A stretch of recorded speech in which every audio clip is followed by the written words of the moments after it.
បាទគោរពសួស្តីបងប្អូនអរគ្នាបាទនេះជា Bruce ឆ្នាំ010 option 4 Turbo Solar បាទទស្សនាមួយជុំបាទសម្រាប់ឡានភិនភាគមិនឲ្យខុសមិនឲ្យខកលុយមិនឲ្យខកបំណងបាទខាត់លុយបាទហ្នឹងហើយសម្ពួរឡានមួយគ្រឿងពីឃ្លាំងខ្ញុំបានទៅគឺគ្មានឡានមួយណាដែលមានបុកប៉ះ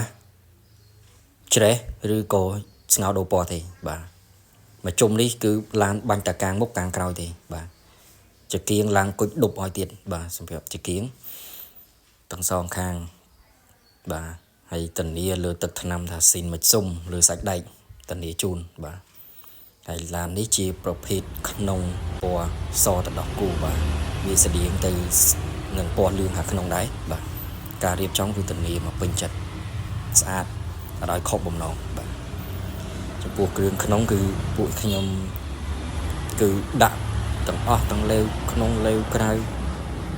អត់ឲ្យបាត់មកក្របអីបាទដបោសាច់ដបោហើយអត់មានប្រឡេកប្រឡាក់បន្តិបតាំងអីទេបាទគឺធ្វើឲ្យស្អាតតែបាទហើយចំពោះឡានមួយគ្រឿងពីឃ្លាំងខ្ញុំបានទៅគឺទៅជុំថាមិនឲ្យខុសបំណងនៅលើกระดาษសរសេរបញ្ជាក់ច្បាស់បាទចំពោះក្រងប៉ាស៊ីនដៃចកោតបលីមស្បែកពូកស្អាតអស់ហើយបាទនៅតាមថ្នេរនៅខ្ចៅនេះគេហៅខ្ចៅ7ពណ៌បាទ